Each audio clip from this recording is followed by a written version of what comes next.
السلام علیکم ورحمۃ اللہ وبرکاتہ۔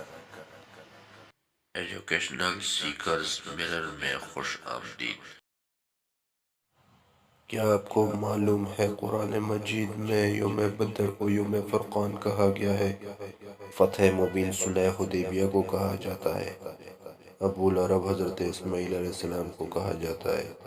ام العرب حضرت ہاجرہ کو کہا جاتا ہے۔ ابو الانبیاء اور جد الانبیاء حضرت ابراہیم علیہ السلام کو کہا جاتا ہے۔ حضرت ادریس علیہ السلام نے 180 شہر بسائے۔ دنیا کے دوسرے پیغمبر کا نام حضرت شیس علیہ السلام تھا۔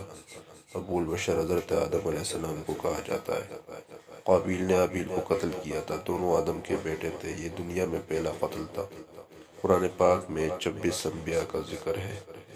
حضرت موسیٰ علیہ السلام اور حضرت ہارون علیہ السلام آپس میں بائی بائی تھے۔ صفی اللہ حضرت آدم علیہ السلام کا لقب ہے۔ علم فلکیات کی بنیاد حضرت ادریس علیہ السلام نے رکھی۔ حضرت ادریس علیہ السلام نے علم الحساب کا آغاز کیا۔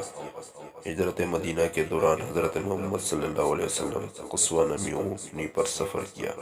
آپ صلی اللہ علیہ وسلم کا نام محمد، آپ صلی اللہ علیہ وسلم کے دادا عبد المطلب اور احمد آپ صلی اللہ علیہ وسلم کی والدہ آمنہ نے رکھا۔